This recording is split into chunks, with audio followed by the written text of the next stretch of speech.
It is morning here, so there's no news to speak of. Yet. But there will be. It's clear as crystal that the root of all evil is exactly that, and those in whom it is blooming are the enemy of humanity. The bankers are the problem. The bankers manufacture recessions and depressions to exert a greater control over social and political structures. The bankers create and finance the wars on both sides of the conflicts. The bankers orchestrate famine, poverty, and want.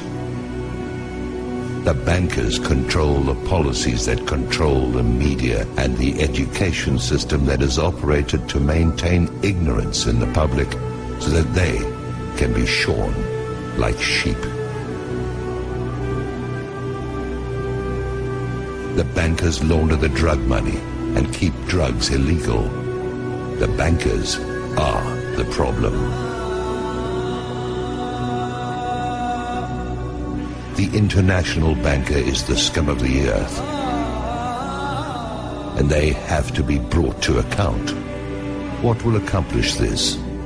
There are several possibilities. One of them is a real run on Wall Street, where the public goes into their offices and dispenses frontier justice on their person. The other is some kind of cosmic intrusion of forces that I won't begin to speculate on.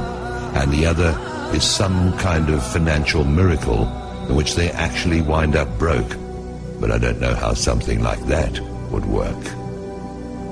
The most likely is a combination of the first two, where the second channels through the first. Once the cost of food, lodging, and fuel hits a certain point, the public will be universally galvanized by the force that builds up from the pressure of their asses against the wall. We can be there in a few days. Once the system begins to collapse, it will have its own speed of free fall, and things will move at a spectacular rate of change. It will be like the way weather can suddenly transform in the South Seas. At the point when this begins to occur, the probability of global conflict will accelerate to maximum thrust. This is the primary truth about imperial currency activity. When the money goes south, violent attention goes east. Yes, maybe it will all just limp along on crutches while plastered with band-aids, but that goes contrary to the mathematics. You can spread the numbers only so thinly, or you can only press them together so much, and you're going to get holes appearing in the net all over the place, or you're going to get implosion. Do I have any idea what I'm talking about? It is possible that I do not. There's an area where allegorical poetry gains a mystical influx of metaphysical certainty that is no different from the theoretical physics, where theory is just another word for things we don't want to accept as inevitable.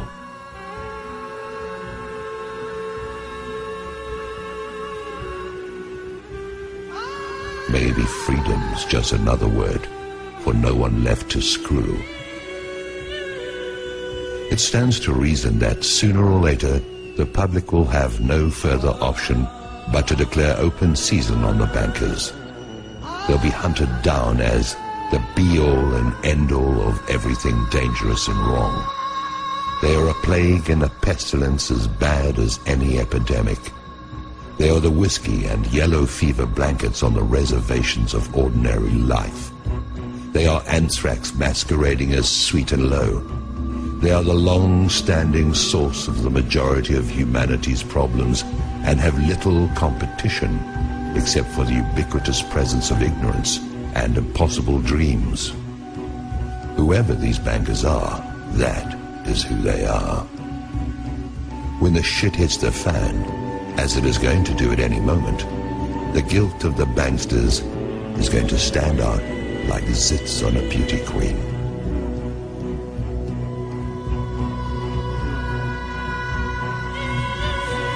transformation in the mind of the public is going to be immediate. People watch the news, and although it is nothing more than garbage and lies, the players have all been seen there. They've been seen in Congress, and they've been seen wherever the lies created to defend them have been publicized. They are a known quantity. There is no argument of any kind that can be used to generate sympathy for the bankers, who are either behind or finance every outrage against the public that is in existence.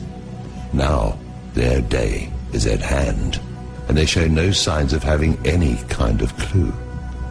They sit at their vanities and admire their image like Marie Antoinette. They whoop it up like Louis XVI in Versailles, surrounded by gold leaf wallpaper and sycophants, while they diddle the sons and daughters of a dying empire that they brought to pass. There is mercy to be found here, but none of it can be for the banksters who have acted with none in their intentional efforts to beggar, mutilate, maim and destroy anyone and everyone who is not them.